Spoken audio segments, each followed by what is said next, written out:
so Emma Obibia Akwaba Ebinyamisha Moseda ne damunya ebreji eja etie ensemwa yede ebebesomo ewo too much GHSO ekiskapa enimidi ne dey breaking news ababeto ya apono eso enamide ebesom ebusuafom aposifo ekun akronfo remfo ewo ofanko chesemene wo ekase de emema mienu na chese wo mo ye akronfo remfo de wo mato nananom ewo ensie edom na aposifo edinchemu bebetu edwa emrante wa mienu a wo mudin ememeto abontin wo mo atake gentleman bi emra na chese wo wura wono ankasa ni fie chese wo mo edi etuo esi ni so ejeje ne Samsung phone eje ni sika ene de ekeka ho na wo mu dwane anajofa ebenada anajofa around 10:30 PM no emu na abrantie no ensem no esi yepem na wo chese wo didim bika etam phone efre mal 7 police for assistance na no na wo mo ensoso etu anamo upon information abrantie no ede ema wo mo no wo mo ne na ma na chese wo mo export encrophobi ejina St. John's SHS wo ofonko Achimota main road no eso chese wo mo tete motorbike eso na eno na wo mo ye emergency wo mo etwe ede aben wo mo no akonfurefo na nkrofo mienu imranti wa mienu start se wo mo di etututo ehia aposifo eno na aposifo no so anfa wo mo anche wo mo krampo ene wo mo so de wo mo de gugu mo ne we di guna ne na yese action movie no na ni nyina mu no killer ebewula show killer ewuye na chese akonfurefo yi wo mo na chese aposifo yi etuo egugugugu wo mo a ene de wo mo atoa nananom ewo ensiedom na ebusuafo se de aposifo hwehwemu de afa emrante wa no wo mudin ehu ne ebiom so abrante wa na ene de sada no akonfo to hye no so no wo mo hwehwemu de afa ho dientia ema ene de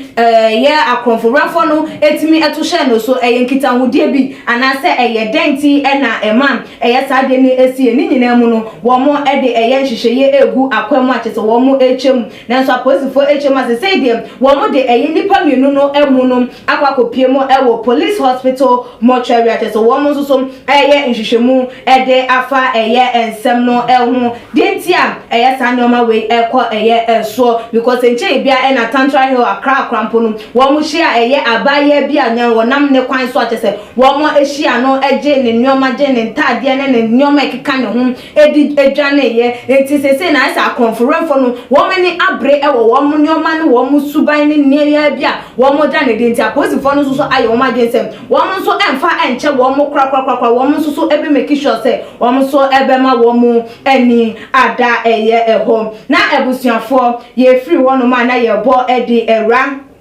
Yemampenyi His Excellency Nana Dankwa Ekufu Ado na kachi ebio na we de den na wodi etu edwa ninsem wodi etu edwa nyina se wono akwakwa ye president ede ama oman Ghana eni wiase Ghana hanom ne de wonom se woye na agense odisuro eto ne ho so ana woye na agense wo suro de Western Togoland group for no ne de eni ede ehum na ebeto ye timemufo no esom na interview ekoso na ye mampanyi ede etu ejasem eni kwanse Ghana ye suro ye bohu ede efa groups no wo mo ne ye ne wo mo nyoma wo mo na Ghana de ye betimi handle sat situation no na ebiemu nso so no institution in charge ne ehun kroniba police immigration army ene wo mo keka ho no so wo mo de wo mo nyoma egu akwamu enti no ma wo bia emowu na same na wo de ne nsem no etu edwa o same. There is no need to panic due to the activities of the Western Togoland group activities. If I should panic due to their activities, the whole nation will panic. Don't worry. The immigration, the police and the army are doing their work and will put all those groups to rest. We ene mampani nensemu a wode atu edwa wo kiremu Ghana for emaya komentu emaya mbobrim emaya nsuro ne de eba asoche a ebo ede eba yesom Western Togoland wo mo ne ye no wo mu so wo mo da ne de na se ye bohu na wo no so ede ehu na bi enante de na chese Ghana de ene ehu no ebeto obi bia esom na so se institution institution bi ti say police immigration na army wo mo in charge a wo mo ehwe se bibia ebeto din na bibia to ne kwan so dem ma ehumbo bia emba yabramre ne ekoso na enjoy ye activities na ebiemu so no ma ye ndwendwen de ekoso because one more just a small group and a woman ebetimi dealing with them with the law of the country where any man penyin nensema wode to just say emramu no ebetimi aboa ma ye so no ana ye fan wude no ana emran betimi aboa ama nyoma biara ekoso no one more etimi de nhihye egu akwam enti ma ye nsuro na ema ye nsuso emo ehu de biara eda na ehu eboyen na je se hu abobiase afanan enyina na ebusuafo aha na ye di esiem aposifo asese ye ne dai wo mo de wo mo nyoma wo djuma aguso a chese wo mo yire wo mo ho sese de wo mo mpene ema akonferenfo endi ni pagu wo mo mpene ema akonferenfo enkunkum ayeti memufo basa na enu ntin sese wo mayo madwen se eji se wan frɛ wo mo betu eye ɛho anamon na wo bedi hu djuma ede ama mu dan na mo betimi aka ede ama eye aposifo sese wo mo djuma dia wo mo edie no ɛho na ebiemo nso so ye mampanyi his excellency Nana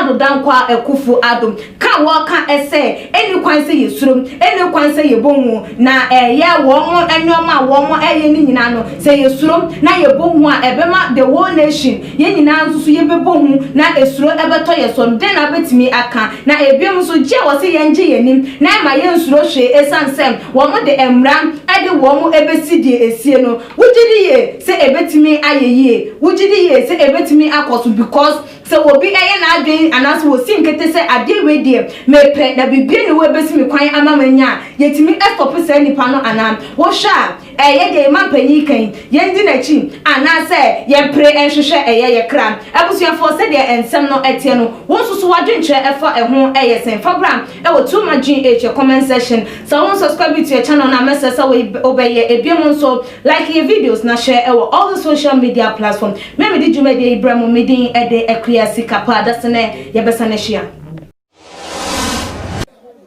Too much GH. We did akose Japan. E brepi am bese me TV. Me too much GH. Omo de move for. Hey, almost sports and as entertainment. Hey, the move for. Mo koso show mo. No anybody de bia. Me da ma say love you. Too much GH. We boy wate. Shout out to your fans and everybody who is watching Too Much GH.